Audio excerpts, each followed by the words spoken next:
Welcome back to the meeting after the meeting, everyone. I am your host, David O. And I'm your host, Eric V. Yeah, I kind of messed that up a little bit. You did. I mean, I'm surprised. We didn't have that much of a lag time this time, though, so you're getting a little bit better with that delay.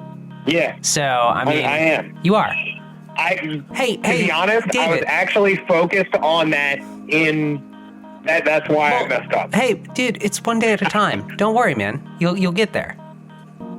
It's okay. Yeah. My sign-out Are you guys introducing... Are you guys going to introduce me, or am I introducing myself, or what? Oh, no, we're going to introduce you. We got you. Okay. Take it easy. We are joined by our very special guest, my sponsor, actually, Herb. How are you doing, Herb? I'm doing well. Nice to be with you guys tonight, or kind of with you, since the situation we're seeing.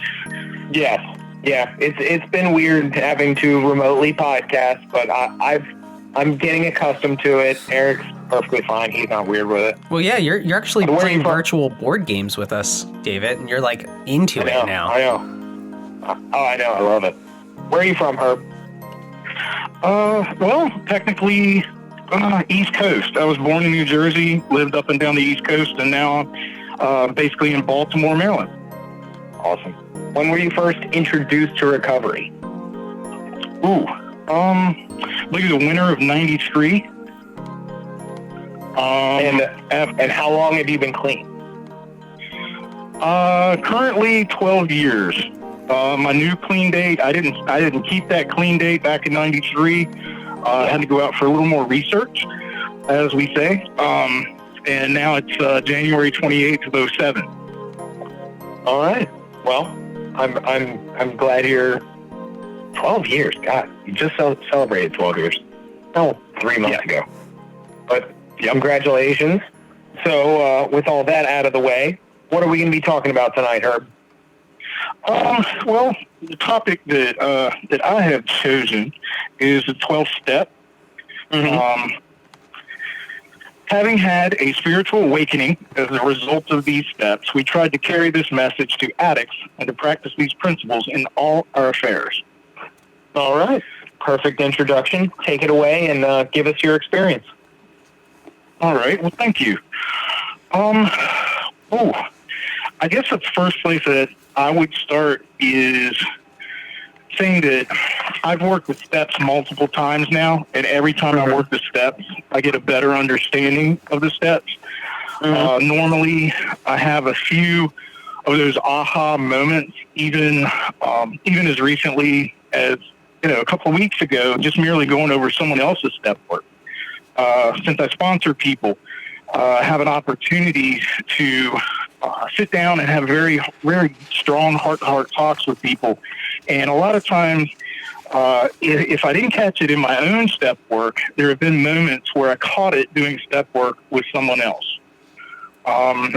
Those little moments where I kind of get something have happened a lot throughout recovery.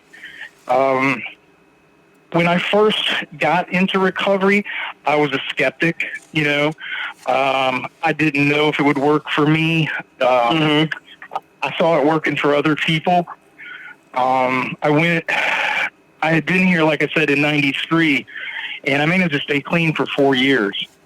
But I didn't really apply myself to my step work. I just kind of abstained from drugs. I went to meetings, hung out with people in recovery. And just by doing that alone, I was able to abstain, and I wasn't really recovering. Things did get better for me, but it wasn't until I came back and I remembered seeing people that this program had worked for. And I just didn't, I was like, how come it works for some people and how come it doesn't seem to work for others? And ultimately, my sponsor pointed out to me that, the steps are the way up and out of this. And I had, was that Bob or Hoppy? That was Hoppy. Okay. That was Hoppy. By sitting down with him and doing these steps and taking them seriously, I got so much more out of it than just going to meetings and just reading our literature or hearing somebody else read it. I was actually, internalizing the questions that were being asked of me, and I was actually opening up for the first time, and really letting things, being honest with someone, really for the first time in my life about everything that had been going on, and that's, I don't mean that as step one, but like collectively going through all the steps with him. Yeah. I mean, freed me up of so much fear, so much guilt, so much shame that, I tell people today, like, had I not worked the 4th step, I don't know if I'd be alive today. When I came in here, I was just so desperate and so miserable that I'd really lost the will to live. By doing a 4th step that gave me, hope, it really kind of solidified 1, 2, 3, and 4 when I was done with 4. It seems really easy for a lot of people to admit they have a problem. It's easy for people to agree that there's something that can help them. And even for some people, it's really easy to choose, hey, I'm going to turn my will and my life over, to God as I understand him, But then they stop. And then they wonder why they're not feeling as comfortable as other people that they know in the program, and that their life isn't really changing that much. And, for me, doing 4, like I said, freed me up of so much. Then going into the rest of the steps, like 6, 7, really taking a hard look at myself. I think that's when I started to really start to have a spiritual awakening. I didn't just have one. I didn't do the steps and then some little green creature came and visited me and told me, all these wonderful magic things. And, that's not what happened. I just slowly started waking up. I really kind of focused on the word awakening because I feel like I had been sleepwalking through life for a long time. I wasn't being true to who I was, Obviously, all of us do things in active addiction that we wish we hadn't done or that are completely against our character. Those were the first, those little glimmers of hope are what kept me going. As I reached out and hung out with my sponsor more and talked about these things, and he shared his experience with me, I started to realize, A, that I wasn't alone, that I wasn't, I wasn't complete damage to the point of no return. That there's always a way to return, to get things back. And those little moments kept me going. And then, of course, you end up with the 12th step, and it's like having had this spiritual awakening.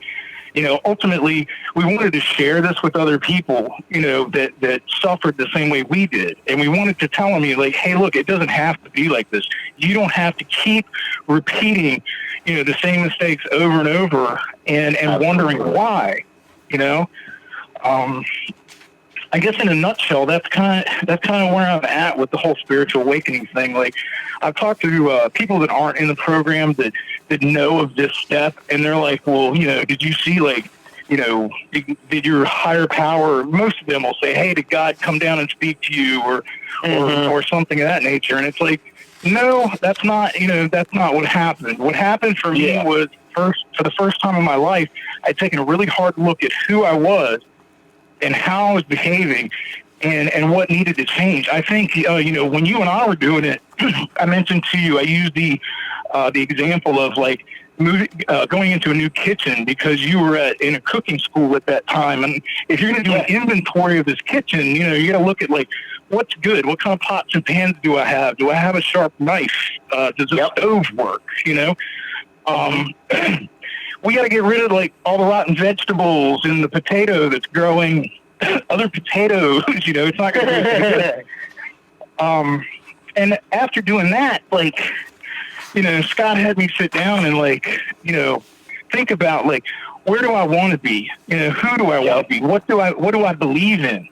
And I know I did this with you, and I try to do this with all my sponsees, is when you get to 3, take it seriously. What do you believe in? What spiritual path do you want to choose? Because it's totally up to you. For your first time ever, you get to choose what you believe in. You get to do all the research. You get to find what fits your personality. You know, I think I Googled how many gods are there one time, and it's like, I think one of the answers was like over 100,000 gods. So obviously, I'm gonna Google that right now. Go right ahead. That was several years ago. It could have changed. I don't know. But I was kind of curious, you know, and when he told me, like, you know, what do you believe in? I took some time to really kind of figure that out. You know, like most of us, I grew up in America. It was pretty common, and I think it's still common, to kind of be handed a religion from your parents, or maybe you even just get it from some of your friends. But I had never really done enough research about any one religion, or even, you know, just, I'll say, spiritual past, like, you know, paganism, neo-paganism. I didn't know what I really believed in. So I took that time, got on the computer, went to the library, went to a couple of different religious places, and tried to figure out what kind of clicked with me. What clicked for me was basically more of an Eastern approach, kind of like Hinduism, Buddhism, that type of thing. And then I started studying it. Obviously, in those belief systems, meditation is a big part of them. Started meditating, started going to a couple of different temples to kind of get some direction, did a lot of reading. And then came to find something that fit and felt right for me. And I've been following that ever since, you know. I'm not perfect. You know, anybody that knows me that could hear this podcast, you know, I'm not some egotistical asshole where I think, oh, well, I'm perfect. You know, it's like I've found the way, and this way is the only way. One of my favorite phrases I ever heard in a meeting was, what works for me may kill you.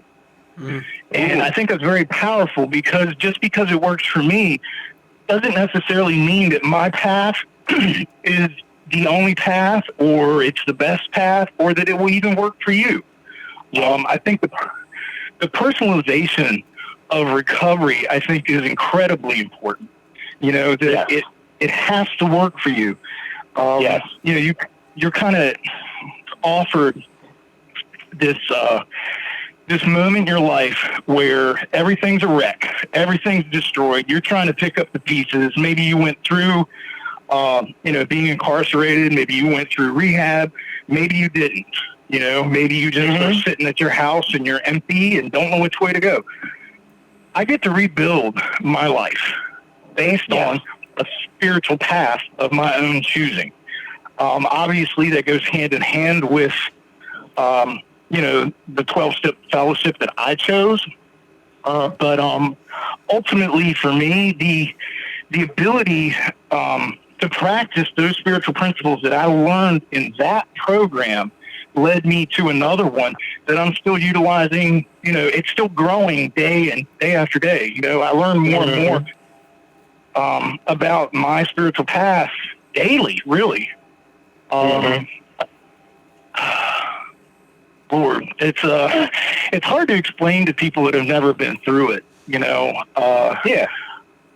I hope I'm doing a good job of painting the correct picture for everyone, but I had never been given the opportunity to make my own choices like that before. You know, I was kind of forced, like I said, you know, force-fed a religious belief from my family,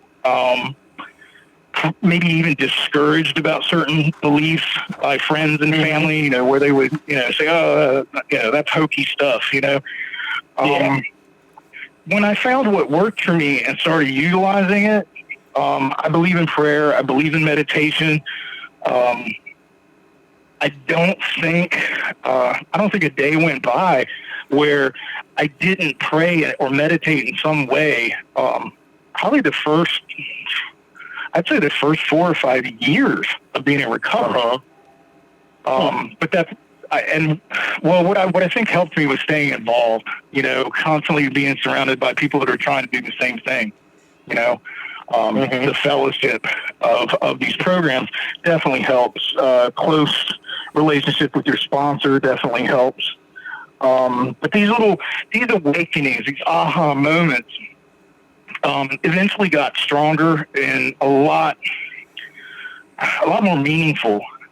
I think I might have been in my first or second year where I realized that I had a real problem with being patient. You know where I'm going with this probably, but I made the mistake. Now I don't know about anybody else's higher power, but mine seems to have this really quirky sense of humor. I prayed for patience, and then I found myself constantly being aggravated because no matter where I went, I had to stand in line. Like the little old lady with all the coupons, she was going to be in front of me. The person whose, benefit card that, they're buying like a rack of groceries, well, it gets denied. And, I was constantly finding myself in places like that. And, Scott pointed out, he's like, you got what you wanted. You wanted the ability to be more patient, and the way you do that is through practice. He's laughing at me. I'm mad at him. I want to reach across the table and choke Scotty. Be like, why are you making fun of me? He's like, I'm not making fun of you, man. It's just, it happens to us all where we're put in positions where we can develop the spiritual, what we're looking for, we're given the opportunity to develop it. Yeah, and that was the moment that I started to realize that I need to be very careful what I prayed for, because if I'm not incredibly specific, I may get a lot more than what I'm bargaining for. Yeah. That being said, when I look at this step, when I came in here, I was very manipulative. I was a liar. I was a thief. These things did me very well on the street because it enabled me to get what I needed to get through the day. It was, pretty common, with all of us. We become something that we never would have chosen to become. It just slowly happens. One day we wake up and we realize, it's like, wow, I really can't stand the sight of myself. And that was definitely where I was at when I came back to recovery. What I realized was I had the ability to change all of that. I could stop acting out on these character defects. I could change them. Where I had been a liar, I could be honest with people. I could be upfront. When I felt the desire to manipulate people, I could stop it. I found, earlier we were talking about powerlessness. It was really cool because for once in my life, it's like I really was kind of more in control of my behaviors. Because I didn't want to be those things. Everything that I discovered in 4, 5, 6, 7, 8, 9, all of it, all of those truths that came slapping me in the face, the shame, the guilt, I could either continue to feel that way or I could modify my behavior. I could start acting like I was actually following, a spiritual path. And that was something, I'd never done that before. Actually, trying to find it. I said, I got a couple of definitions. These are just easy, quick searches, nothing heavy. But spirituality is a broad concept with room for many perspectives. In general, it includes a sense of connection to something bigger than ourselves, and it typically involves a search for meaning in life. As such, it is a universal human experience, something that touches us all. That was another thing. Early recovery, I asked him for a dictionary for Christmas because I wanted to make sure that I really understood the words that, I was saying, that I want to be this way. Well, am I sure, my education wasn't the greatest, so I wanted to make sure I knew what I was talking about before, saying that I'm doing these things. It's something that, one more. Spiritual is relating to or affecting the human spirit or soul as opposed to material or physical things. I never concerned myself about other people. I didn't really look at how my behaviors affected other people. I was a very selfish kind of individual. Again, this was an opportunity for me to undo some things and start doing things a totally different way. That was kind of cool. It was very refreshing, There were one one other thing I wanted to come up with, sorry, I'm going the wrong way in my notes, was about altruism. I had never really heard that word, altruistic. I happened to pick up a book on suicide, and I was reading this book probably in the first year of recovery. And this book really talks about the effect that suicide has on society as a whole, where it robs society of potentially highly positive people being in the world. It's possible that, this young man was going to become a doctor and come up with a cure for cancer, but he killed himself. So the world was like robbed of this cure that we all would love to find. And the author just kind of, the way that this person wrote about their feelings and about how they perceive the effects on society from losing all of these people, because the numbers are staggering, really, when you start to think about it. Worldwide, how many people leave us every day.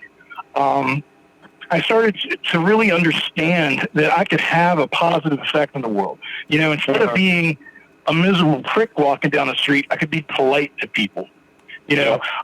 My friends, if I knew that a friend was, having a bad day, let's say his cat passed away or something, I knew he was like feeling really down in the dumps. I could take just a few minutes out of my day to show this person that they mattered to me, by simply stopping by. It can be simple as a text. I've made suggestions, to people over the years of like, if you really want to get out of your own way, make it a point to do something kind today. Just simply, go to somebody's office, drop off, a cup of coffee for them. If it's a significant other, just stopping by and giving them a card or sending flowers, being thoughtful instead of being thoughtless, the core of our disease is self-centeredness. So if I really want to combat that, I need to go out of my way to combat self-centeredness and being just absorbed with blinders on about like, how am I going to get out of this world what I want, And, for me, the biggest thing was when I started thinking about how I affect other people with just merely my existence. Can I walk into a store with a smile on my face? If someone makes a mistake, can I be patient? Can I be understanding? That same little lady that was counting coupons, can I be tolerant and like just smile at her instead of like, walking around in little half circles and being grumpy, behind her? I could try to be more pleasant. And sometimes it really is as simple as that. Just, not being so negative all the time. Not worrying, but like, what am I going to get out of this? The other part of this 12th step is practicing these principles on all of our affairs. That's a tough one, I think anybody that has some time in recovery, you can be a real spiritual, damn near a guru when you're at a meeting.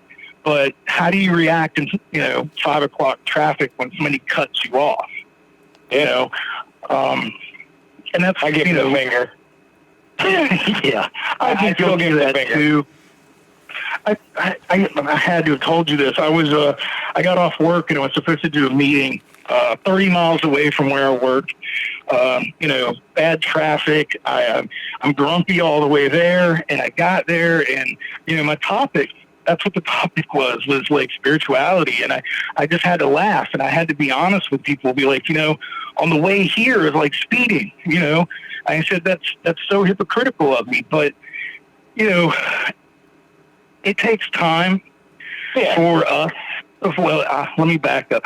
It took time for me to get to a point where I was actually behaving the way I wanted to.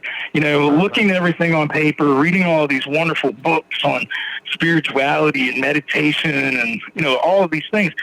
It had an effect on me, but until it becomes my nature to behave that way, I just have to keep trying. Thank goodness we have this other step, that we can go back and apologize to people when we're wrong, and I had to do that a lot. It's in there. Yeah, Oh, yeah. shit. It's actually one of the best things, though, because we're not perfect. We're not going to be perfect. It's a matter of just trying our best to follow spiritual principles and all, and our dealings with people every day. I've been able to diffuse situations. My job is with the public a good bit of the time.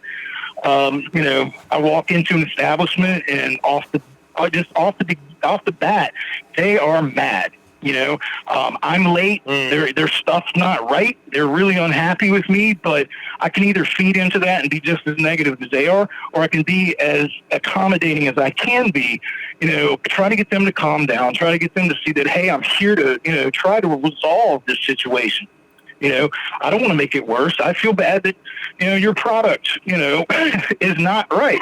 I would much rather, take the time to diffuse a situation instead of throwing gas on it anymore. Oh, yeah. I think all of us, have had these moments where, we have the option of reverting back to our old character defects, or we can try and apply what we've learned. And we're gonna make mistakes, and like I said, that's why the 10th step is there. But the more I try, the easier it gets. Forgiving people, recognizing that, hey, maybe they're going through something, and that's the reason they acted the way I did. Recognizing that anyone that knows that I'm in recovery, I got to at least try to show them that I'm trying to be different. I remember hearing years ago, it's like, whether we want to be or not, if we carry a key tag or we got a sticker on our car that indicates that we're in one of these fellowships, whether we like it or not, we represent them. Yeah. And so, it's like, you can't be driving down the road, with that emblem on the back of the car, flipping people off, where that's the idea that you're going to give them that, oh, well, that's what these guys are like. Well, why don't you think I don't have that bumper sticker for a reason? So I can still get away with my sickness. Well, I've known you a long time now, and I definitely can say you've gotten better. No, I know. I think that's another thing that over the years I've run into some people that knew me decades ago, and they've actually taken the time to either text me or even tell me in person that, they're really impressed with how different I am today than I was. Being trustworthy, being allowed in somebody's house, maybe to feed their dogs or cats while they're on vacation. That would have never happened, when I was using. I would have been, going through all their cabinets looking for what they got hidden, probably even worse, But today, the person that I am today is somebody that I actually take pride in being. I'm not ashamed of who I am today. And I think that's the biggest gift, that I got was, not... Of course, freedom from active addiction. That's a given, But to be able to be proud of who you are, not boastful and not like egotistical, but just being like, you know what? I'm really not the cruddy person I used to be. Yeah. I think that's one of the greatest gifts that we can get from this program, these programs. Yeah. All right. But, I don't know. We can open everybody's it up from there. Well, the last thing I want to say is, everybody's experience is different. Okay. I think, in my experience, you're going to get out of this what you put into it. If you take the time to figure out what you believe in, what you feel is right, apply yourself to that to the best of your ability on a regular basis, I think you can achieve almost anything that you want, I think it, in a nutshell, that's kind of it. It's like you get out of it what you put into it. You can take it as serious as you want, or, you can be as superficial as you want. But I try to, tell all my sponsees, really take this serious, man, and you should. Your life is on the line. Yeah. If I was still the same person, I don't think I'd be here today. If I hadn't seen those changes and those smaller spiritual awakenings along the route, I don't think I kept going. So it's kind of a blessing in disguise where it's like, well, I really feel horrible today after letting someone know all of my past. But after working through it, that's what it is. It's your past. You are totally in control of where you go from this moment forward. Mm. Yeah. All right. Well, we definitely have some questions and topics for you. All right. I'm gonna go first if that's okay, Eric. Yeah, I'll give you the permission to go first. Go ahead, David. Thank you. I always have to ask for. He's in charge. I'm just a lackey. His great scheme. He's the official Bond villain, and I'm just like number 2, and that's okay. I'm not number 3. So that's good. So you at least get a cool death, though, is what you're saying. I get a desk, exactly. Yes, I get a desk, maybe an embroidered eye patch, something. It's all right. Well, now you got me wondering which villain. Now I'm wondering which villain he resembles the most. Hugo Drax, definitely from Moonraker. Wow. He would poison the world with plant gas and then start a new society in space. That is Eric. 100%. Oh, that's me? What's his name? Let me look this up. Hugo Drax. Hugo Drax. I like that you had definitely this, Hugo Drax. like, on deck. That's kind of impressive. Oh yeah, I 100% I had it on deck. Okay, so my question is actually going to come straight out of the step working guide, Herb, and is all right. What is your personal style of sponsorship? Phew. I think if you asked anybody that I've sponsored, is it being honest with people, being very straightforward. I'm not here to just be your friend. I'd really enjoy it if I could be friends with everyone I sponsor, but I'm gonna piss you off, Mm-hmm. I got mad at both of my sponsors, when they pointed out to me where I was making mistakes. My ego cropped up, and I'm like, and I got angry about some of the things that we talked about. But after letting them kind of sink in, let them marinate for a minute, I realized that what they were telling me was just because they loved me and that they wanted to help me. So I would say, my style is, it can be a little abrasive sometimes. I like to think that I'm getting better with, I like to think I'm getting better. Where I was at with 5 years is totally different than where I'm at today. I'm trying to, I had to work on that. But, that's the thing is like recovery is an ongoing process. I'm always going to find areas in my life that I can improve in. Mm-hmm. So I don't know. I mean, does that answer the question well enough? I mean, loving but kind of abrasive sometimes, Yeah, totally. All right. and as a sponsee, I'm going to answer it too. I'd say your personal style is kind of unsugar-coated love, which you know what I mean? Because you can love somebody and still bullshit them at the same time, and you don't really do that. Like, you'll love somebody enough to tell them the shit that they don't really want to hear. Like, it's very seldom that I've ever called you and you've co-signed anything that's going on in the conversation. Like, and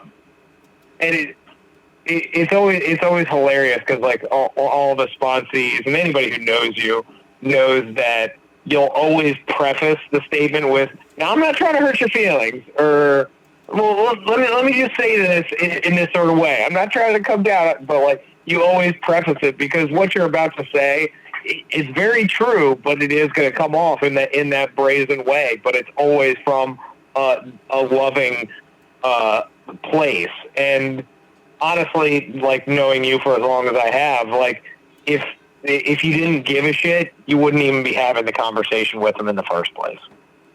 Right. And I totally appreciate, that assessment. I'm glad that, I'm glad that you can say that, about me. Yeah. But that's not who I was 12 years ago.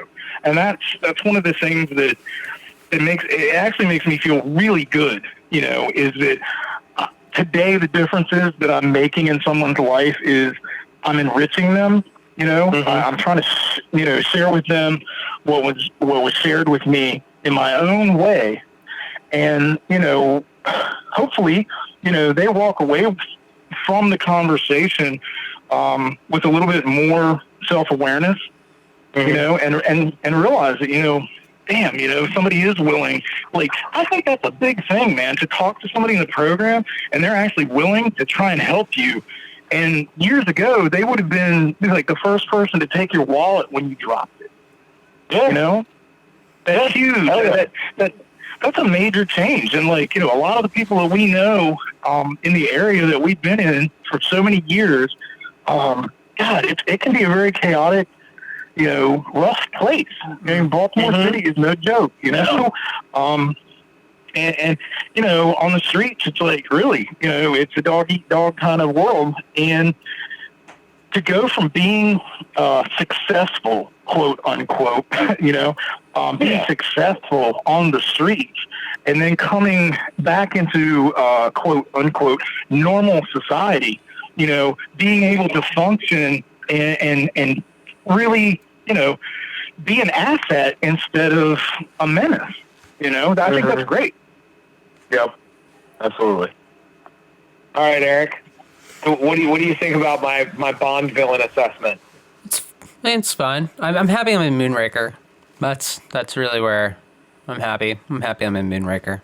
It was a solid choice, and it's a semi-visual analogous person, I think. I mean, I have a very malleable look, so yeah, I think I could pull it off. Yeah, 100%. 100%. It'd be a good Halloween costume that nobody would understand. Yeah, that's true. To say the least, yes. That's true. All right. So on to my question. So I have two. Well, I have another question. David won't steal my question, so I'll just go with this one first.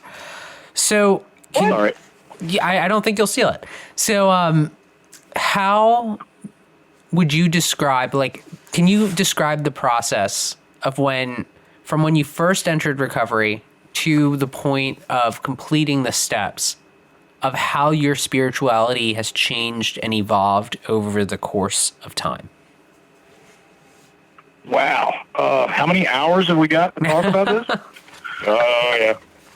Right. Bring out the meat hook. No. Wow. I guess in the first year, when I first came in, I was kind of one of those guys that stood at the back of the room with their arms crossed, and I didn't trust anybody, and I didn't want to talk to anybody. Probably had this menacing look. Yeah. My first, my first inkling of change is when I started to have a desire to be a part of the program itself. And what I mean by that is I took the suggestion of getting involved.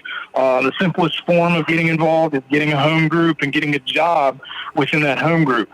In active addiction, I didn't do anything if I wasn't getting paid. I wanted to know how much, how long I was going to be there. You want me to rake leaves at your house? How much is it? How long am I going to be there? So I was very focused on what I was going to get out of any given situation. I think the best gauge of my spirituality was how self-centered I was. In any given situation, how angry did I get when I had to do something extra? And David's been, I think we've all been through it, but in the home group when people aren't pulling their weight, certain people have to work harder. I think everybody's had an experience of that. If you don't know that experience, then you might be one of the people that's not pulling their weight. I think in the first year, that was my first inclination, of things changing, that I wanted to be a part of. I wasn't I wasn't trying to socially distance myself from people. Probably after that, getting involved in service, doing H&I commitments. If you can do that, if you're the type of person that's not intimidated with speaking at these jails, at the rehabs, things of that nature, if you can get into that, I think that is very rewarding. It allows you to become very aware of your own story. The more times you share your story, I think you're more aware of it. It becomes more real. It's got it's tangible. It's like, you told somebody 20 times, about your experience your last day using. There were times where my story started to really hit home. Like I'm sitting there sharing with people at a rehab, and I catch tears in my eyes, because I'm remembering how bad it was, and just in a matter of 12 months, 24 months, there was a noticeable change in my behavior, in the way that I acted toward people, my going to work. 4, 5, 6. It's been. Somebody told me years ago that if you go to the convention, and they do the time where everybody stands up and tells you their time, there used to be this big gap.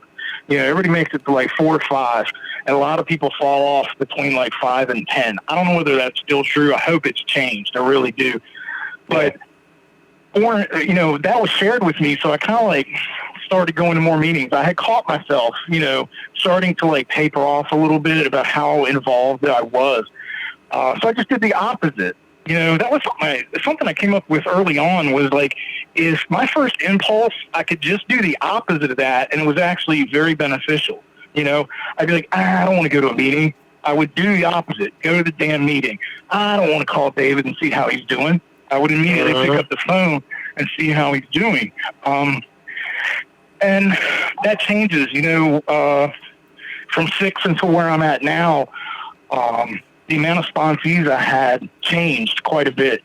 I buried a few, lost a few, to overdoses. A couple people got put in jail. Those are sobering moments in sponsorship, because you start to build like a relationship with people, and then just out of nowhere they're gone. And you kind of stuck with, well, I wish I had done this. You start second guessing the things that you had said to them. Yeah, you're just like, should I, maybe I should have called them more often. Maybe I should have done it this way. So that's what I mean about, just second guessing how you do things. But that really gave me a better insight into where I was at, because in active addiction, I never really paid attention to the comings and goings of people. If they were gone, they were gone.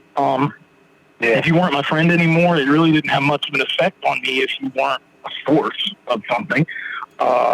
In recovery, I really started to feel sympathy for the parents, I started to know, because being a little bit older, like a lot of people come into the rooms in their 20s, and I mean, that's awesome. I wish I had come in and stayed in my 20s.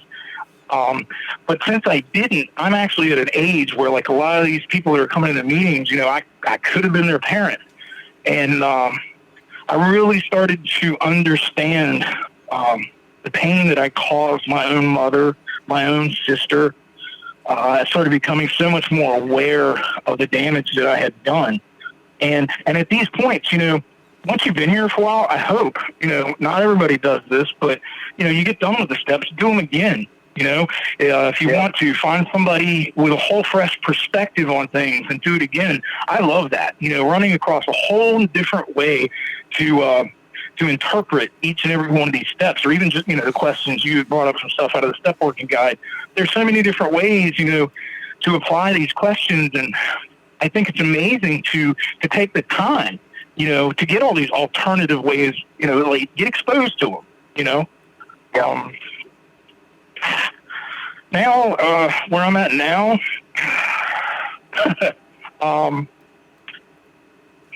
I hate to say it, but there's a couple of areas I almost feel jaded in, Oh yeah. With the fentanyl, so with fentanyl coming out, and taking as many lives as it has, I know that I've gotten a little bit grumpier, I'll say.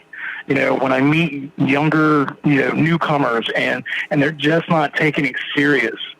And, I've had people say, well, how serious were you in the beginning? And it's funny because I'm like, man, I died. I was taking it very seriously, so I struggle, relating to some of the newcomers, when I'm like, why doesn't this matter? And it just worries me because I get to a point where I'm like, well, now I understand, some of the old timers when I came in, how abrasive they were, that whole phrase, like, sit down, shut up. If we want to know where to cop, we'll ask you. I don't believe in being that harsh at all. I get, being a little bit kinder in the way that you approach people, but it's like, well, are you really ready? Do you really even want to stop? Or are you just still here for someone else? The court systems, your family. Why are you here if you don't want to do anything? You know that. I mean, we've been to meetings together where it's just, if you're not going to do the steps, then you haven't even begun to do a 12-step program. Yeah. Meetings are great, but what are you doing about it? So I hope I answered your question, Eric. I really... No, yeah. I think you did. Okay.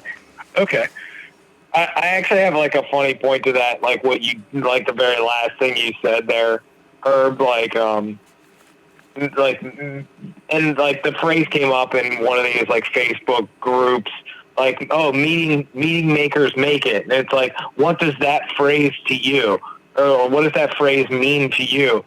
And like, I don't know, I was in like a salty mood that day, and I was like, nothing. That was just my whole comment. It was just nothing. It was like, what does that mean to you? Nothing. And then within a couple minutes, somebody replied to me back. They were like, sounds like you need to hit more meetings. And I was like, I'm just laughed. Right. So I was like, because it's true. Like meetings are fucking great, but if you're not going to actually put in some fucking work, then what are you doing here? Right. I think we've talked about this, God, at great length. How come this program works behind cells, bars in a prison? How come it works in isolated areas? Like prior to the internet, prior to even having, God, with the pandemic that we got going on right now, everybody's scrambling to get the Zoom meetings. They're scrambling to listen to podcasts like your own, and they're amazing. Those are wonderful tools to help people stay motivated and plugged in and inspired. But the greatest thing that that they're missing out on is like, if that's all you're doing, God bless you. I hope you stay. I hope you stay clean. Please keep doing it. But you haven't even begun to scratch the surface with what recovery can be. All of these, I've looked at some of the other options as far as, recovery goes. Most of them have questions for you to ponder and things for you to answer so that you're actually making a change in your life. I don't get it. Yeah, I just don't. I'd be dead if I hadn't done any, if I hadn't done any step work. I don't think I'd be alive. I really don't. And like my thing with like the Zoom meetings and everything, like I absolutely love them. I think they're an amazing tool, and I'm really glad that our area has embraced them as much as they have, and have really been doing a great job. And I applaud the people who have been facilitating those. But like, part of me is like, are you putting this same amount of work in all the time, or is it like just now? Like, is that same level of drive in your step work? Is it in like you living these principles and everything, and so that's sort of like my jaded nature to it. I'm like, this is great. Like I'm proud that you're facilitating this meeting and getting all this together and sending the word out and and this and that. And it's like with some of these people, it's like you've only worked like a half a step. What are you doing? Well, So, I don't know. but I mean, you and Eric have both been around the area, and you can see people have a whole lot of clean time, but still act like complete assholes to people all the time. Oh, yeah. I mean, I think that's a good indication of like where they really are at, at their spiritual growth. Let's say, if the whole point of doing this work is to have a spiritual awakening, that's not, what's your spiritual awakening? Like preying on newcomers, trying to get laid at a fucking meeting, like that's not what I came here for, There's much better places to find people that are going to be less of a nightmare in your life to date than the rooms, I'm not dogging anybody, but like, I thought we were here to figure out how to live life without the use of drugs, not how to like manipulate people, and lie. I mean, I was good at that before I got here. I don't want to be like that. I want to hang around some people that are going to be like, sharing, and that's like, I don't want anybody to get misconstrued where I don't think meetings are valuable. They are. Yeah, they absolutely are. Yes, absolutely. But, if I haven't it's the tip of the iceberg. It really is. Yeah. Meetings, if you haven't making meetings, yes, are tip of the iceberg. Yeah. I mean, if you haven't sat down and gotten honest with somebody and had somebody tell you, hey, Herb, you know what? Your biggest fucking problem is you. It's not because of these people did something at a meeting or this girl told this girl that you weren't shit. That's all irrelevant. You've told me that. You have looked me dead in the face and be like, this is you. You did this. And like, and there's been times, and like, I think and that's what I truly love about you as a sponsor is you will in a loving way like give me that hard pill to swallow and then explain it and like help me digest it a little while. But like I feel like if a sponsor doesn't sort of piss off his sponsee at least once or twice every once in a while, I don't know if they're doing a good job. I agree. Yeah, but there's been a couple times, like, I've gotten off the phone with you, I'm like, man, fuck Herb. I'm like, God damn it. And then, like, 90 days later, everything you said makes entire sense, and I'm like, son of a bitch. And then I have to call you again and be like, yeah, that conversation we had 3 months ago, yeah, you were spot on. Right. And I've had the same thing happen with me where, it wasn't even my sponsor that said it. It was somebody else at a meeting that brought something to my attention. And, we're all trying to get away from our damn egos anyway. I mean, and what is the spiritual, awakening? I mean, so many different paths. The ultimate, the core of it is getting rid of self, overcoming your ego, not being so freaking constantly worried about like what you going to get out of these things. It's going to rear its head every once in a while. The world we live in, you got people, that are press your buttons constantly. So if you blow up once in a while, go back and apologize to them. Be able to be strong enough to go like, hey, you know what?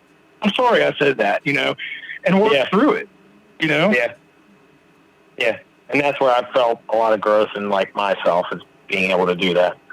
But anyway, on to the, I got two questions for you. First one's going to be a fun one, then I'm going to get to my serious one. Okay. All right. So we just recently had fellow sponsee brother on the podcast, Martin. So my question is, in a bare-knuckle boxing match between me or Martin, who do you have your money on? Wow. Well, I hope that would never happen. Wow. We'll say it's for charity. It's a charity event, bare-knuckle boxing match, me and Martin. Who do you have your money on? I'm going to have to go with Martin. I think he's going to get you on the cardio. You smoke too much. Oh, I agree. Bitch. I agree with Herb. I think Martin has you. Oh, God damn it.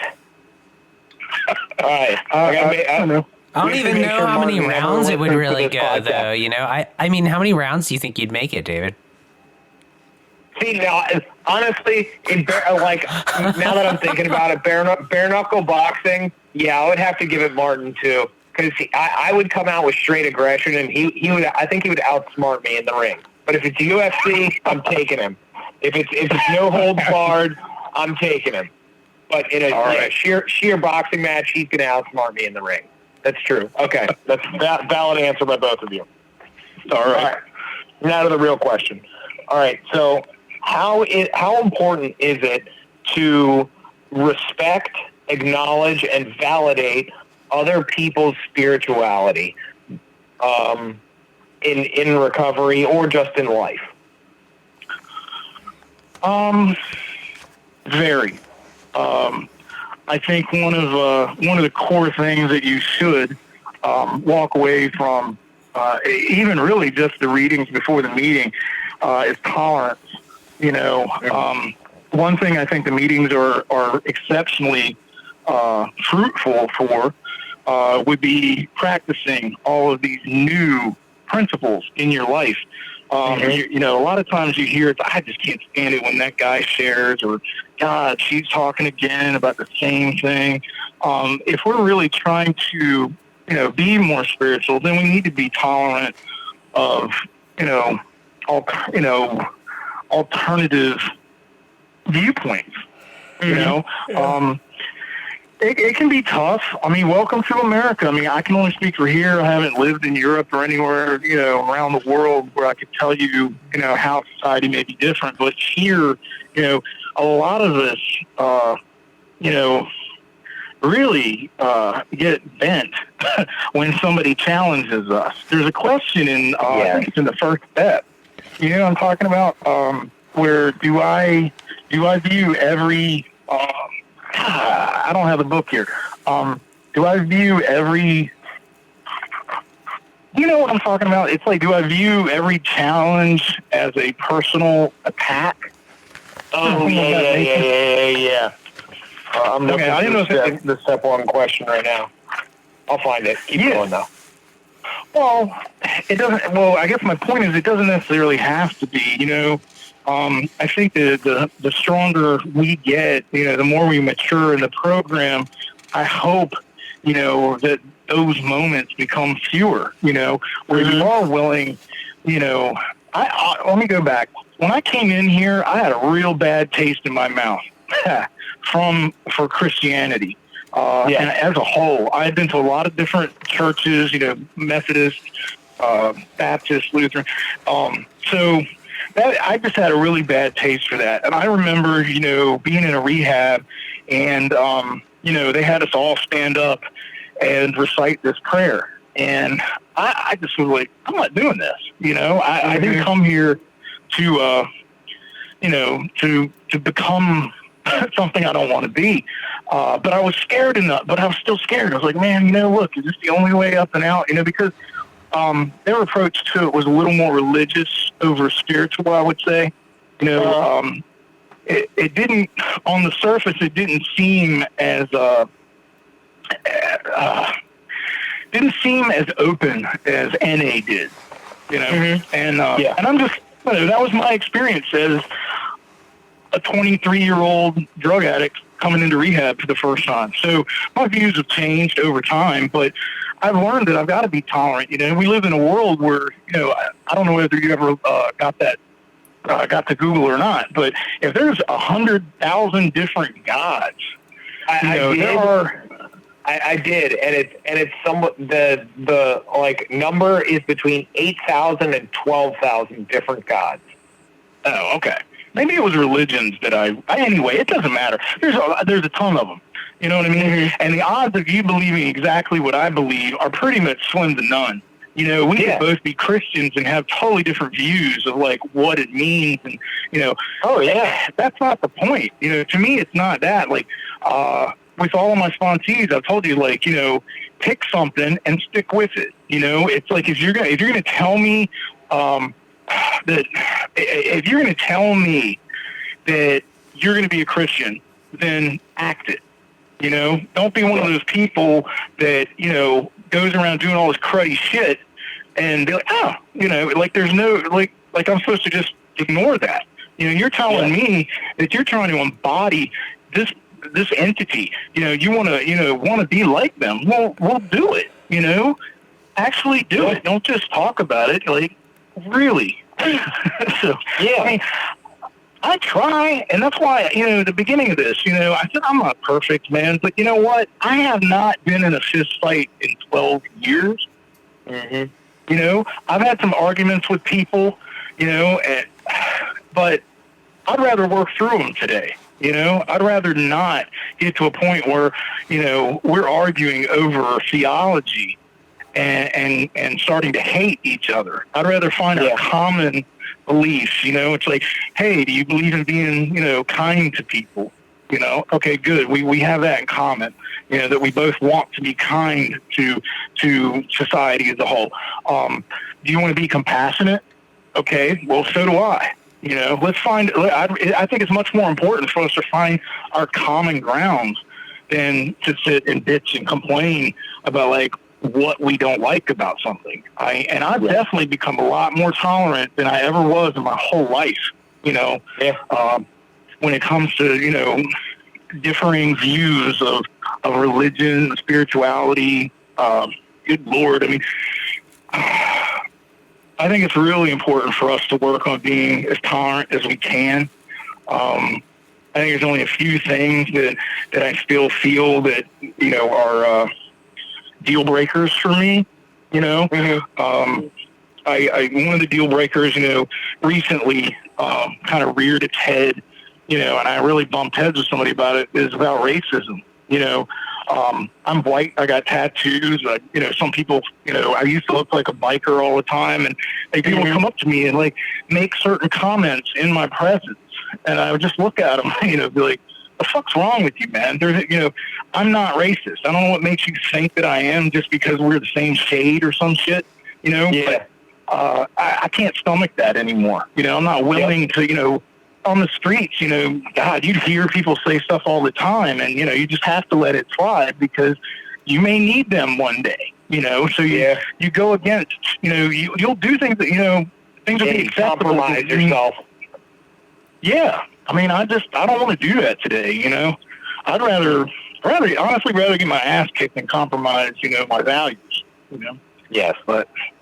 And I found that question. It's question number 35. Do I treat every challenge as a personal insult, and how does it affect my life? Right. And a lot of people struggle with that question. I mean, I think that one more than anything I get phone calls on about, like, what do they mean? You know?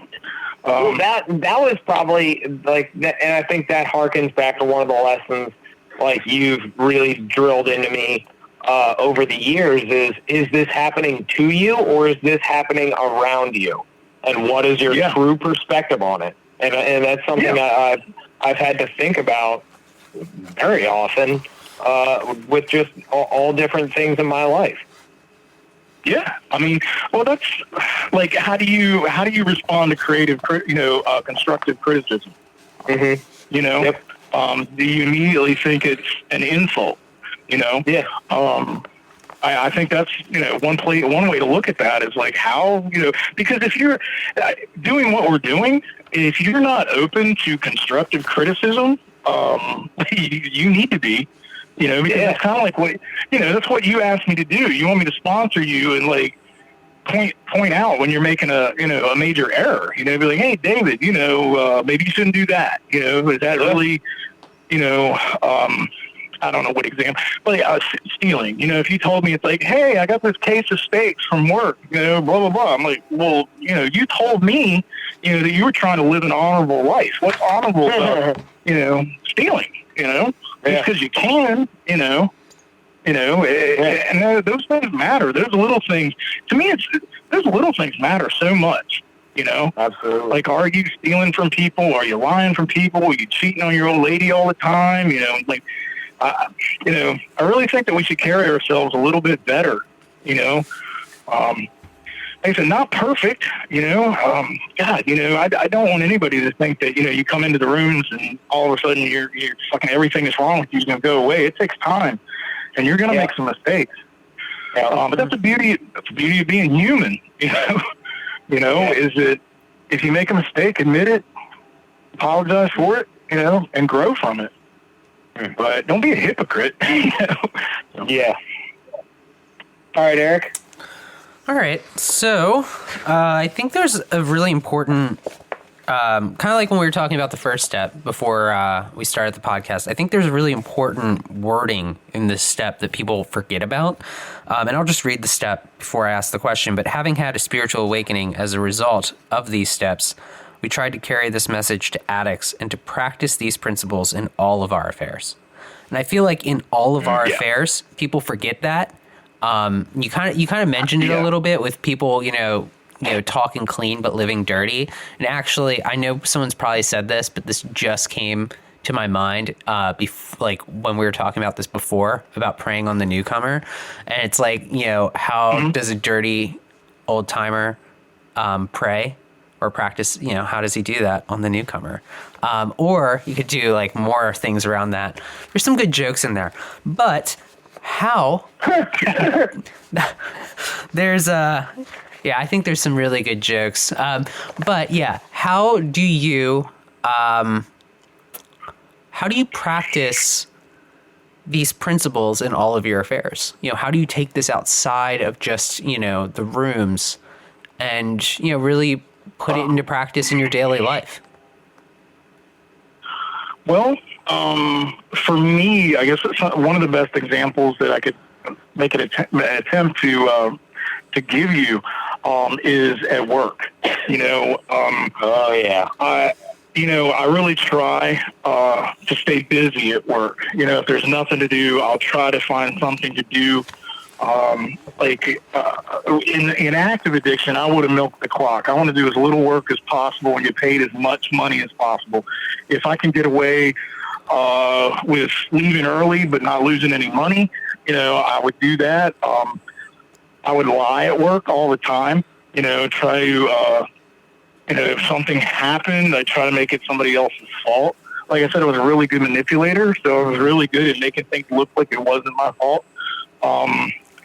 I've actually gone a couple of times, and this is relatively recently. I've got a manager that's a little bit abrasive in his approach at work, and I bumped heads with him a couple of times.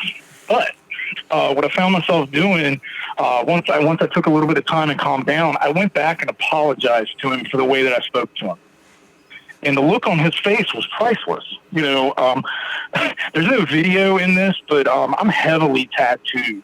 I'm not a little. I'm kind of built like a pit bull or a Rottweiler. I'm very chest heavy. I don't know how to say that, but I think it caught him off guard to have someone like me come back and apologize to him. And the cool thing was that it really kind of diffused the situation between us. I would say like the next couple of days, he was like kind of like jovial, around me. Now that wears off and he goes back to being the same, kind of person that he can be sometimes. So like I said, it's happened more than once, but I always try, to hold my tongue. Whereas, years ago, I was very vicious in my what I would say. You know what I mean? I knew where it would hurt you most if I insulted you. And I would say I was pretty good at that. My sister would tell you I was fucking excellent at it. But I don't. I catch myself and I think about what I'm doing. Work is work, but recovery has to come first. The decision that I made to follow a different path than the one I was on before has to come first.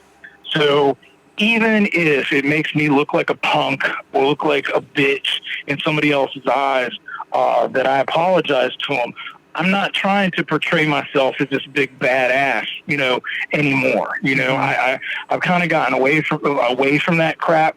I would much rather, have masculinity. Yeah. But also, I mean, I'd rather have some integrity, you know? I mean, there's no reason for us to fight over stuff. I don't have to get in a fight with you about things. It's funny you said that, because he definitely exhibits a trait of like being raised in a environment where he had to be like that, you know, where he had to be willing to fight and all these things. And it's sad, because he's actually a very nice guy, but he just reverts back to certain languages, you know, very derogatory terminology for women, definitely sexualizes them. And I'm sorry, I don't want to take his inventory, but I want to use that as an example. Is like, you know, since I've come around, I really paid attention to or tried to pay attention to what I say and how I say it. I think it matters a lot, you know, to be respectful, you know, in the way that you approach people. You can have, you know, a disagreement with somebody. It doesn't have to be an argument or a fight. You know, we can work through it, you know, and I think that shows growth. It shows that this program works, where, you know, you're taking somebody who years ago would have just punched you in the face, you know, for you telling them, hey, you know, you might want to change this about your behavior. They wouldn't be receptive to it at all, you know. Other ways that, you know, I've applied this program in other areas of my life is like how I treat all my friends that aren't in the program. You know, I actually just had a conversation today about whether or not I thought somebody was an alcoholic and needed to go to meetings. And yeah, it's a tough one. I respectfully told him, you know, it's like, that's a decision, you know, that you have to make, you know. You know, we've all had our bottoms, you know, and some are far worse than others. But if it's enough for you to decide to make a change and to stop, you know, drinking as much as you were, it's your call, you know. You know, there's a part of me that wanted to be like, yes, you are an alcoholic and you should go to AAs, you know, but it's not my call, you know. I've learned that I got to let people make their own decisions and their own mistakes, you know. God knows I did, and I've tried to help people not make certain mistakes, you know, by sharing my experience with them. But, you know, knowing what to say and when to say it comes with time, too. And recovery, you know. Like I said, haven't been in a fight in a long time, haven't stolen anything. Don't really have anything to be ashamed of, you know. I mean, everybody jokes around about, like, you know, they'd be ashamed of their search history, you know. Honestly, I wouldn't be, because if you know me, you wouldn't be surprised at anything you saw in my search history, you know. Just from being honest and open with people, you know, and being more accepting of myself as a human being, you know. So, yeah. All right. But, no. Are you thinking what I'm thinking, Eric? Yeah, do your thing. Do your thing, David. Is it that time? Sure, go ahead. Do your little song and dance. Ladies and gentlemen, it's time for the moment you've all been waiting for in the podcast. It's time to go to the Twitter. I hate it so much. To the Twitter? Yeah. It's Twitter topic question. So we're doing a topic today, and the way this works, it's actually the favorite. It's our listeners' favorite thing. Me announcing that. Sure. It's for sure not. But I understand you need the win. I'll give you the win. You did a good job today, David. You know, I want to give you a gold star. This time, you know. Can I have 2 gold stars since I'm an addict? We'll see. No, I don't think you've earned it. You know, we'll see what you have to come back. We'll see what you have. What are you gonna say? We'll see what you say for the topic, man. So the way this works, fair enough. Herb, you will go first. David will go second. I will go third. And this is a topic today from Jen E, or otherwise known as Resurrection of Me. Oh, Jen? Yep, Jen. Dude, Herb, I want to, we need to arrange another podcast with her and you, because, you two are, peas in a pod, man. Oh, wow, She's, yeah. the twin flame of you. Like, she is like exactly like you, and like Your stories are probably very similar, actually. Like your very mid similar. stories. She's a badass bitch, dude. So like, I think we should make that happen. I think you guys would have a really great rapport. Okay, Right, So from Jen. So the topic, and we've talked about this topic with Jen, but she also put a Twitter topic in, which we need to answer, is harm reduction. So harm reduction. Okay. yes, so you're first, and then David's second, and I'm third. All right. Lord, I think anything that anyone does to begin the path of recovery is a step in the right direction. I personally been to methadone clinics. I've been to Suboxone clinics. I tried everything before I got clean. And honestly, I look at that as just part of my path. Hell,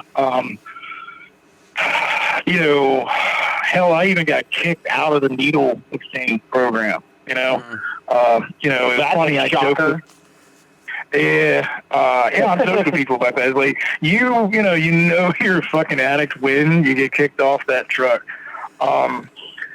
Anything, I think anything that we do, I think somebody being on methadone or maintenance is way better than them going in and copping every day and risking their life every day, And this has, honestly, this doesn't have anything to do with any program. This is just my opinion, my experience, through fucking decades of doing drugs. Each piece of this is just, I think I've said that it's just a facet of your recovery. It's like, it's a journey to get clean sometimes. I know I went through several rehabs before I actually, got this thing. I hate saying that. I mean, I don't have anything. I have today, but as of, this morning, I haven't seen any reason to stick a needle in my arm again, or to pick up a drink, I think all of those, they're all important, man. I had a friend of mine that I was getting Narcan from, and I was giving it to people, and a lot of people have opinions about Narcan. It's like, I want to keep people alive so that they have the chance to get clean and get what I get, get what I got. Had I OD'd and died, I wouldn't have touched as many lives as I have. And I don't mean that in an egotistical way. I don't mean it to sound that way, but I know, no offense, I know David's gotten better from the time that he and I have spent together talking about recovery, going places and being friends. I would hate to think, that he and I would have never met. You and I, Eric, it's like we've had some amazing discussions of crazy topics, after the meetings. I don't know, if it helped you in any way, but, it helped me. Even times when you and I had disagreements, it did help me grow. It forced me to fucking take a look at my behavior. I think all of those components, rehabs, giving out needles, giving out, Narcan, all of these things, are important. I think that it's made a difference. It's gotten, when I was 20 or maybe 19, I really didn't know about NA. I had never really heard of it. I'm, now I think I think recovery is on the street too, and people know it and they get exposed to it because, people are sharing with one another, even out there in active addiction. It's like, I went to rehab and, things were better. I know I told that to somebody, when I went back out, I was using with somebody and, I was really upset, and they asked me, it's like, what the hell's wrong with you? And I was like, there's a better way to live than this. We don't have to live like this.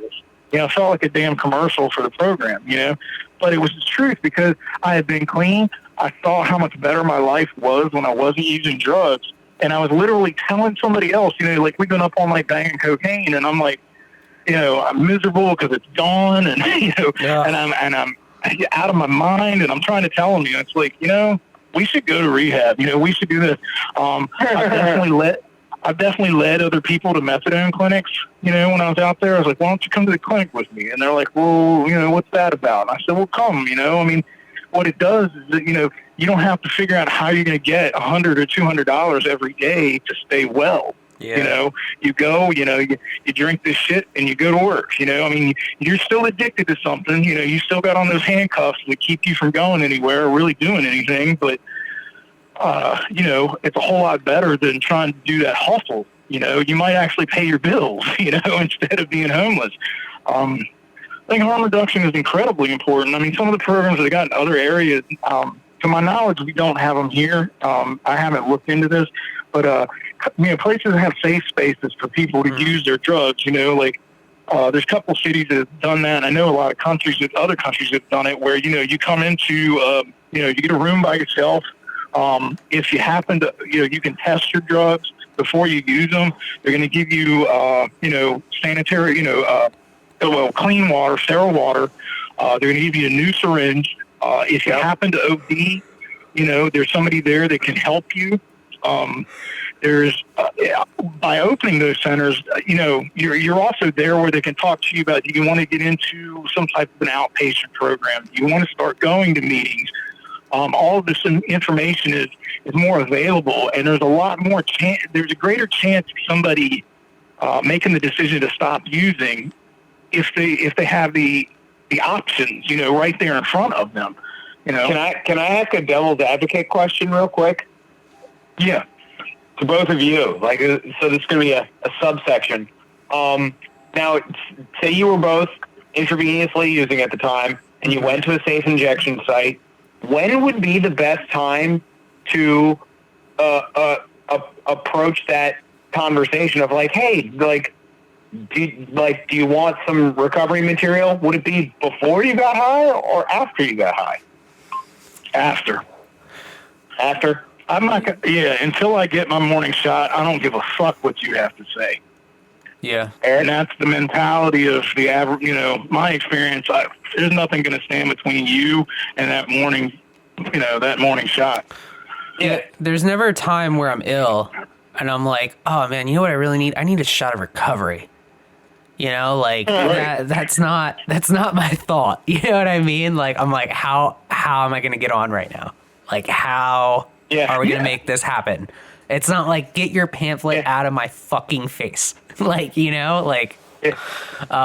was just thinking about that. It's okay, before we administer you, we need to have a 15-minute conversation to really make sure you want to get high.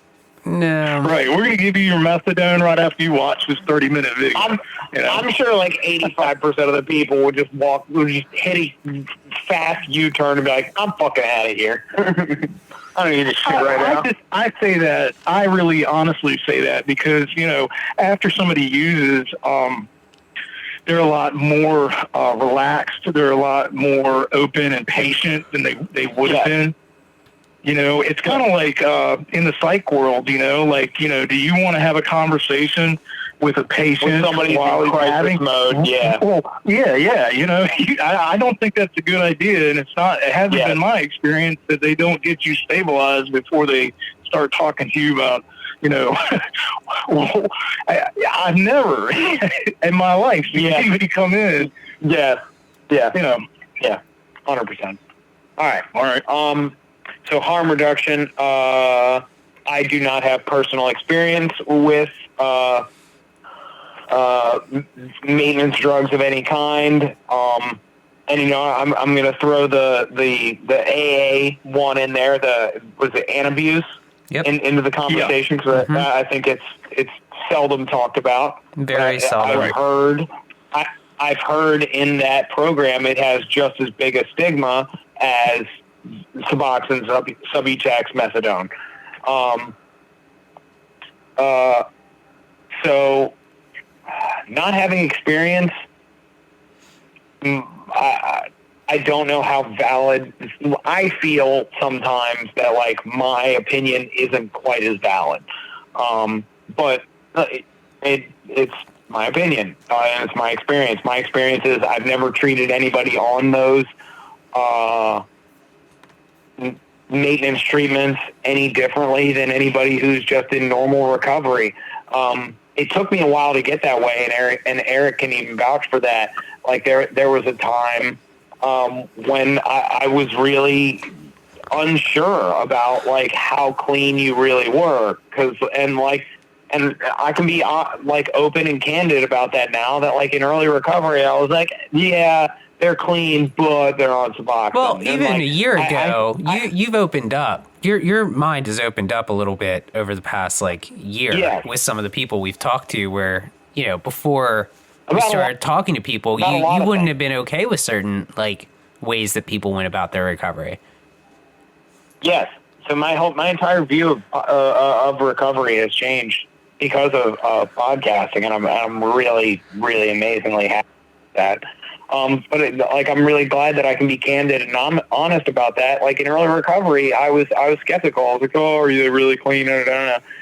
But where I am now, I don't give a fuck what you are on. I believe you are you're in recovery. If you're on Suboxone and working towards a better life and a better future, you're clean in my eyes. Like, even Matt, who we just had on the podcast a couple weeks ago, like, yeah, he was on Suboxone for 7 years, but that's a huge accomplishment. You didn't he wasn't shooting dope for 7 years. In my opinion, and for a lot of people, that's their clean time. And if you take that away from them and stigmatize them and shame them and ostracize them, I feel like you can do a lot more damage than you can good. And like it says so many times in our in the NA literature, like even in like the making amends process, like if it doesn't hurt you or somebody else. So how the fuck is it going to help somebody who's on Suboxone or methadone? How the fuck is it going to help them for a sponsor, a trusted human being, somebody that they want to get vulnerable with, for them to tell them, oh, well, you're not clean? How the fuck is that going to help them? I just don't. That argument's been in the rooms for a long time, and you know that. It's a really hot topic with a lot of people. But NA, I don't care. NA is not the end-all, be-all in recovery. Absolutely. They're coming up with new ways. We don't have the corner on the market. Our program does work for a lot of people, and I like this program. But I think over the years, doctors are really trying to come up with ways to help people stop killing themselves. The idea of harm reduction, like you said, somebody's been on, Suboxone for 7 years. Those 7 years were better than them being out there, committing crimes to get the drugs that they need, injecting themselves with something they have no idea what's in it. So when from a standpoint of like, is that better? Yeah, of course it's better. Do they meet the criteria to say that they're clean and Narcotics Anonymous? Well, does that really even fucking matter to them? Exactly. And that's why I say it's like you're on the path to getting somewhere. I would hope someone that is on Suboxone and has seen their life get better simply from not using illicit drugs anymore. The longer they're here, the better chance there is where they're going to be able to, reduce the amount that they're using and come off of it. I mean, that's kind of the game plan, of the programs that I was in, is that, I have more experience with methadone, but the idea is you come in, you get stabilized, and you incrementally come down until you get weaned off of it and you don't take it anymore. And that's not done overnight. That's done over years of time. I remember the first time that I actually sat down with one of these facilitators at one of these clinics, and they said, well, basically, this is how it works. We're going to put you at this level. We're going to, get you stabilized, go to work, start taking better care of your health. And basically the game plan was like 2 years from now, you will be clean, and I'm like, 2 years. I mean, being the addict that I was, I wanted to be clean, immediately, I wanted to be able to stop using heroin without any, repercussions whatsoever. Unfortunately, reentry, if you've been a heroin addict for a long time, the physical withdrawal symptoms are pretty shitty. And that's what keeps people going back out for so long, man. Yeah. I think anything that helps somebody is a good idea. I've had these conversations at great lengths where, ideally, I like seeing that drug used as a way to detox somebody. Absolutely. Because it makes it a little easier when you come down. If you being on maintenance for 7 years is your path, then that's your path. And I'm going to support you on it. You know this. I mean, I willingly will talk to people about the steps 1, 2, and 3. Because I hope that if we sit down and really discuss what the meaning of those steps are and how to apply them, I'm hoping that'll give you the strength to step off of the maintenance program. And I've seen people do it. I know that they can.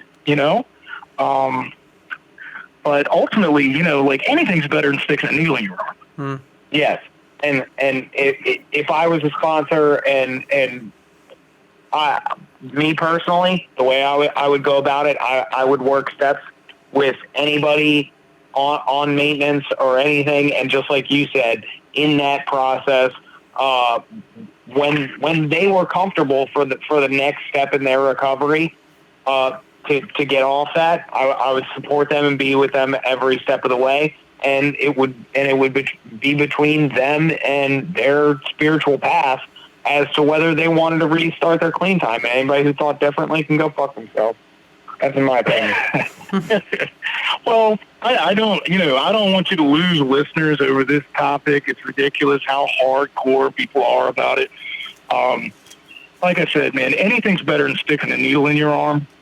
Yes. And the requirements, quote unquote requirements of Narcotics Anonymous, I'm not going to tell somebody, what they have to do. Like, when's the last time you got a piss test before I gave you a medallion? I don't know if you're full of shit or not. We're all going I have no idea. Here. Right. So there could be a whole rack of people with, large amount of clean time that are full of shit, but hopefully, go ahead. And if you want to go even deeper, there's another 12-step program that kind of looks down their nose at us because we're still giving out coffee and smoking cigarettes. CDA. Yeah. Chemical Dependence Anonymous. Yeah, if you're one of those guys, you think NA is probably a bunch of pussies. They're like, oh, they can't give up their caffeine and nicotine. They're not clean. They're still using mind-altering substances. So just like you said, we do not have the market cornered. We are not the end-all, be-all. There are different ways. There's different strokes for different folks. And honestly, and from the AA mind frame, like somebody, if you're on the marijuana maintenance program, and me personally, I think alcohol is a worse drug than marijuana. If you're not poisoning your fucking liver and a little bit of fucking weed gets you through the day, and that's your form of recovery, like, okay, it's not mine. It's not my form of recovery, but hey, you're not downing a fucking bottle of gin and you're smoking 3 bowls a day. Smoke the 3 bowls instead of the fucking the 5th of gin, by all means. So, harm reduction has many different views. What do you got, Eric? You're chomping at the bit. I know you are. I mean, I guess I have the Suboxone point of view, right, and the kratom. But so I don't know. I mean, to be honest, I think vaping, right, or Nicorette, that could be considered harm reduction. I think that, I mean, like different levels of caffeine, right? Like if you have a bad energy habit, like, I mean, if you have a bad energy drink habit, like, and you start drinking coffee, is that not harm reduction, right? Are you trading in something, that's a little bit better, but might not be the best? But I know, at least for me with Suboxone, right? Like I was not, I was still actively like using other drugs. My life did improve, but I was still using other drugs while I was on Suboxone. I was not in recovery while on Suboxone. But my life improved. It did improve. Like the harm reduction worked because I didn't have to go to the city every day. I didn't have to put a needle in my arm. I didn't have to do all these things that I, did in active addiction. I didn't associate myself with like sketchy people. I mean, I still associate myself with sketchy people, just, I guess with a harm reduction sort of thing, less sketchy people. Because it was a different set of drugs. So, I think, I don't know, I'm looking on the internet and I'm looking at like different definitions of what harm reduction is right now. I think there's like a few like things, like one thing that's really important to remember is trying to meet people where they are. And, it's hard to do that, right? Because we all have our own opinions and we all have our own points of view of how recovery is supposed to be. But, there are people that aren't going to fall in line with the way that we think things should be. And accepting people for where they are and working with them, I mean, I don't know. I don't have the pride I had years ago. Where it was like, if you don't believe in this, like you're wrong. Like, I don't fucking care. Do whatever you want, man. Just like, I don't want you to die. Like, so like, if you need to like smoke weed, like that's fine. Like, if you need to like take, like, if you really believe like this medication, you might take that extra pill every once in a while, but like you really can't give it up, whatever. Let's just keep working the step. Are you getting better from what you were doing? All right, we'll keep going. Like, cause I just, I'm at a point where I don't care if, I just wanted to, we're talking about, I mean, I think there's a difference between having a discussion about like the value of harm reduction and whether or not they meet the criteria of being clean in Narcotics Anonymous. Like, they may find, how many times have we, heard, hey, so-and-so went back and changed their clean date because for the first year of being in Narcotics Anonymous, they were on, a maintenance drug. Let me be devil's advocate here. I mean, it clearly states in the literature what they consider clean to be. But just because you don't meet the criteria for NA doesn't mean that you're not in the process of recovering. It can take time. Like I said, somebody spends 7 years on maintenance and then, they finally find the strength to get off of it. And they go through the withdrawal that they have with that. Because, I love people who are like, oh, there's no withdrawal from coming off that. I'm like, I can hand, let's talk to a whole lot of people that there is. And some people will tell you that it takes, they wish that, this is just overhearing conversations with people, that they wish they had just laid down and been dope sick because of how long it took them, to get off of the maintenance drugs, whether it's, methadone or whether it's Suboxone. And I always am going to circle back to the same thing, man. It is really just part of your path to get where you want to go. And, using you as an example, Eric, it's like, you were still getting high on other drugs, but you at least took one of those factors out of the equation. You're not shooting dope anymore. That's a step in the right direction. I mean, in consequence, that takes crack away, like, kind of like side by side, right? Like, I mean, depending on like who you are. Like for me, it was like, oh, you have crack too. Okay, cool. Yeah, I'll take some girl if you're selling it, sure. Like, right? Well, I'm just saying, when it comes to harm reduction, man, anything we can do to get people to, start down this path to recovery. It took me a long time to actually get a year where I could say I didn't use anything. And I'm not talking about caffeine and cigarette, nicotine. I'm talking about like just, I didn't use any street drugs, hard drugs. I didn't drink. I didn't smoke weed. I didn't do anything. It took me a long time to get to that point, and I don't think we're doing anybody any good when we just sit there and berate them. It's like, just understand it, man. They're, like you said before, I think David said it, they're where they're at. They're not where you are. They're not at a point yet. There's so many extenuating circumstances with people. It's like one of my biggest pet peeves is everybody thinks that, somebody's just like they are. They're not inside their head. They don't know, what else they're dealing with. Okay, this guy came in, he got clean, he came to NA and fucking kicked the habit on somebody's couch and now he's clean. Okay, well, does he have underlying psych issues? Does he have abuse issues that are haunting him? Do they have, what's going on? You know what I mean? Because psychologically, a lot of people come in here so scrambled that, you take the drugs out of them and they literally fall apart. And luckily in NA, it's, you may need outside help, well, outside help is priceless sometimes, because, I don't want to see somebody commit suicide because they don't have, whatever was between them and this crushing depression. They've kicked and now they're here, but they haven't gone to get any help, And then, that brings up the other thing, mind and mood altering drugs. Well, okay, obviously, when you talk to people in the rooms, most people will tell you that we're not talking about psych meds.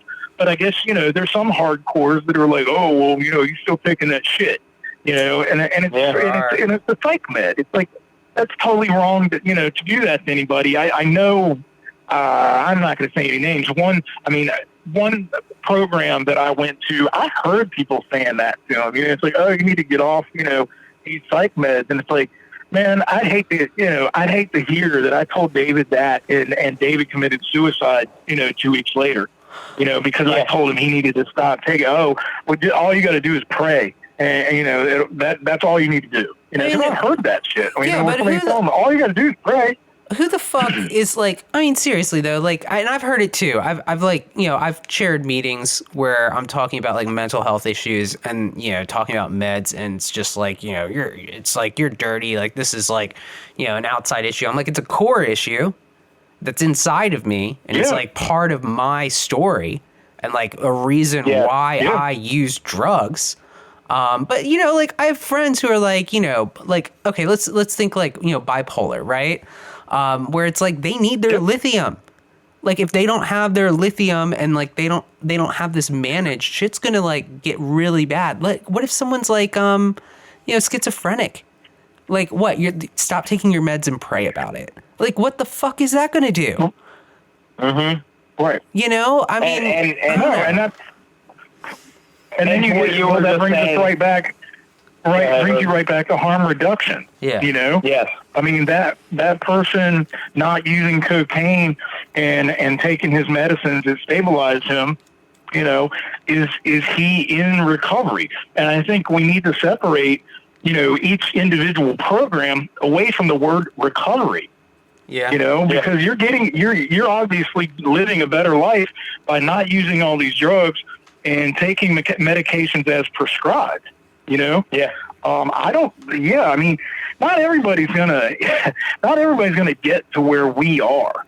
Mm-hmm. And I don't mean that again, man. I know people like to nitpick and like, oh, that egotistical prick, but not everybody's going to be able to accomplish what somebody else accomplished. The best life that somebody may have is if they're no longer using narcotics and they're taking their antidepressants or antipsychotic medications, and they're actually living a life worth living.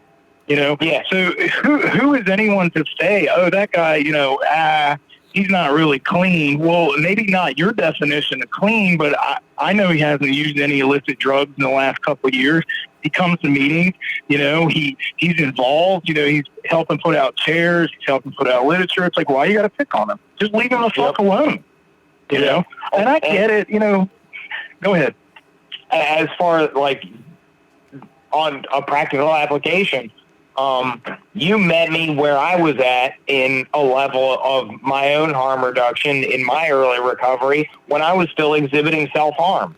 And Right. you met me lovingly and compassionately and with an understanding and personal experience on your own level where you were like, okay, this isn't the best thing. It's not the worst thing though. Like you're still clean. Like we're like, let's examine this. Let's work on it. Let's talk about it. And then I like, he was like, once you're done, like you said, like once I'm done, like set a clean date and build on that recovery as well. And I have, and since then I have 8 years of clean time from drugs and alcohol, and I have 5 years of clean time from self-harm. Like, Right. that's fucking amazing. And being able to keep separate clean times, I think is great. And like maybe it needs to come down to that. Maybe it needs to come down to it's okay to have 2 clean dates. Like, hey, like if you're in AA, I was 10 years sober and now I'm 5 years clean and sober since I stopped smoking marijuana. Good for you. It's all recovery. Well, I think that's why some of these groups have started to make clarification statements and things like that. They're supposed to be autonomous. They can do things the way they want to do. I don't know. I mean, I kind of wish we had one more. Well, I don't. Let me. I'm running all over my words here. I kind of wish we had somebody that was in some of these other fellowships, like rational recovery. Mm. You guys help me out here. Like, there's like, okay, Overeaters Anonymous, you can't stop eating food altogether. You know what I mean? Yeah. So it's a matter of like, it's not abstinence, 100% abstinence. It's like a bottom line. It's like a bottom line. Like it's the bottom line. Yeah. Yep. What is it? Is it Right. SLA and sex addicts is the bottom line? SLA and overeaters, have the bottom line. And see, that's a good thing. I mean, this is, with this podcast, it's podcast recovery. It's not podcast AA, podcast, anyway, you're not necessarily stuck with any one thing. And that's kind of where I'm at with this conversation is like, I like being able to have like, an open conversation about like, what are your thoughts on harm reduction? What are your thoughts on somebody, taking psych meds? What is your thoughts on, people addressing different issues, that are really harmful, that are destroying their lives. And it's like, okay, well, they managed to move away from these things, whether it's the help of a program, whether it's like medical help. God bless anybody that can get their lives, back on track.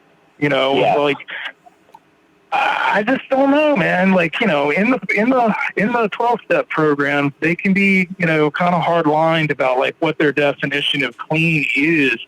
But, I think someone can still exist in those rooms. It's I hate to use this example, but it's kind of the don't ask, don't tell thing. You know what I mean? Like if you're coming to these meetings and you're benefiting from the fellowship of people, you don't necessarily have to tell them what medications you're taking as prescribed. It's none of their business. Yeah. And honestly, I think it all boils down to let he who be without sin cast the first stone, Right. I mean, nobody's opinion is the opinion. I had somebody, ostracize me because I came to a meeting and I said, "Hey, how you doing?" I was like, "I've had a freaking cold the last 2 weeks, blah, blah, blah. What have you been doing?" And I said that I took NyQuil as prescribed, that little plastic cup that comes on top of it. And they're like, "Oh, you can't do that." I'm like, "What the fuck are you talking about?" "Oh, it's got alcohol in it." I'm like, I didn't pound the whole bottle. I didn't drink a fifth of Jim Beam. You know, that's like if I go have a surgery, you know, there's going to be a time in your life where you may need to take a painkiller. And if you take it as prescribed, I don't see, you know, you can read in times of illness. If you take it the way that it was prescribed for the correct amount of time and you come off of it and you didn't eat 5 of them every 3 hours, then I don't view that as a relapse. So no, those are called freebies. I don't even call them that, man. I'll be honest with you. I when I had knee surgery, I didn't like it at all. It really fucking scared me. Like the anesthesia to go out when everything went black. Like, you know, I remember I would have loved the way that felt. I honestly was scared when it was coming on. You know, when they tell you to count backwards and you're in the operating room, I literally was scared. You know, I did, because it had been so long since I used anything. It scared me. You know, when I came to, and when I first got home, I didn't even need any pain medication because of the anesthesia that they used. Like, I wasn't in pain. The next day when I woke up, I did take one of the pills. I ended up flushing like 15 of the pills that I had left. I was like, I'm good. I think I can just take, you know, I took it when I needed it. After the first day, I switched up to like ibuprofen and ice packs and things of that nature.